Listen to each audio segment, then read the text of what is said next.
Po ndalem edhe pak të kjo, se m'la përshtypje pemt nuk duhet të hajmë jo të pim, sepse na shumica i bajmë smoothie të menu që po marim një shujt shnetshme. Pse, doktor Besnik? Nëse frutin ku e marim, fruti ka fibra më shumë. Në atë moment, kur ne e shtrydhim, e përpunojmë, ne e marim sheqerin për ti. Dësha fibrat, ato që janë shumë rëndësi. Sepse organizmi jonë është i tillë, nësi i dërgojmë mrena 20-30 sekunda, i dërgojmë disa mililitra sheqer. Lëng me sheqer.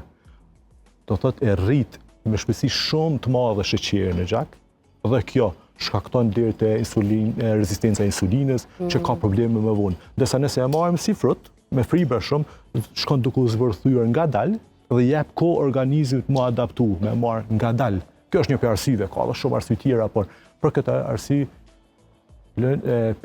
pemet duhet hanë, jo të pijen. Kjo është diçka që unë po besoj që ka me zgju kurreshti shumë të qytetarë, sepse e pas kemi bë gabim, një ndërta edhe unë, çdo masdite kam bë smoothie për veti, për fëmijë, duke menduar që po bëj mirë. Kjo nuk duhet jetë në rutinën tonë, në zakonin tonë, pse e bën një herë. Jo çdo ditë. Po jo çdo ditë, sikur shumica kemi mundësitë. Çdo mëngjes, mëngjesin ose ndoshta edhe më vonë, smoothie, lunch, jo.